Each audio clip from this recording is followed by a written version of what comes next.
Exodus chapter 16. Manna and quail. The whole Israelite community set out from Elim and came to the desert of Sin, which is between Elim and Sinai, on the 15th day of the second month after they had come out of Egypt. In the desert, the whole community grumbled against Moses and Aaron.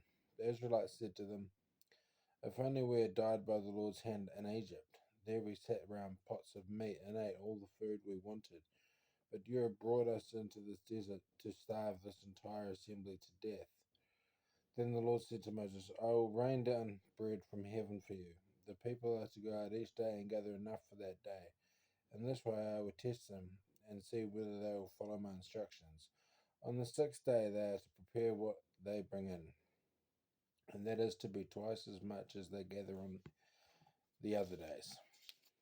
So Moses and Aaron said to all the Israelites, "In the evening you will know that it was the Lord who brought you out of Egypt. And in the morning you will see the glory of the Lord, because he has heard it, your grumbling against him. Who are we that you should grumble against us?" Moses also said, "You will know that it was the Lord when he gives you meat to eat in the evening and all the bread you want in the morning, because he has heard your grumbling against him. Who are we? You are not grumbling against us, but against the Lord." Then Moses told Aaron, "Say to the entire Israelite community, 'Come before the Lord, for he has heard your grumbling.'"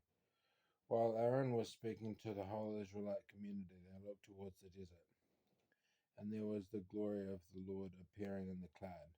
The Lord said to Moses, "I have heard the grumbling of the Israelites. Tell them, at twilight you will eat meat, and in the morning you will be filled with bread.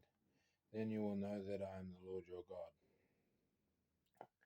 That evening quail came and covered the camp, and in the morning there was a layer of dew around the camp. When the dew was gone, thin flakes like frost on the ground appeared on the desert floor. When the Israelites saw it, they said to each other, "What is it?" For they did not know what it was. Moses said to them, "It is the bread of the Lord. It is the bread the Lord has given you to eat.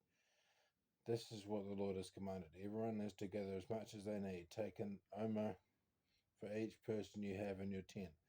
The Israelites did as they were told. Some gathered much, some little, and when they measured it by the omer, the one who gathered much did not have too much, and the one who gathered little did not have too little. Everyone had gathered just as much as they needed. Then Moses said to them, "No one is to keep any of it until morning." However, some of them paid no attention to Moses. They kept part of it until morning, but it was full of maggots and began to smell. So Moses was angry with them. Each morning everyone gathered as much as they needed, and when the sun grew hot it melted away. On the sixth day they gathered twice as much, 2 omers for each person. And the leaders of the community came and reported this to Moses. He said to them, "This is what the Lord commanded. Tomorrow is to be a day of Sabbath rest, a holy Sabbath to the Lord. So bake what you want to bake and boil what you want to boil. Save whatever is left and keep it until morning." So they saved it until morning, as Moses commanded, and it did not stink or get maggots in it.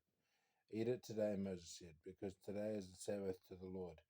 You will not find any of it on the ground today. 6 days you are to gather it, but on the seventh day of the Sabbath there will not be any." Nevertheless, some of the people went out on the seventh day to gather it, but they found none.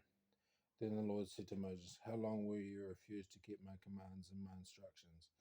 Bear in mind that the Lord has given you the Sabbath.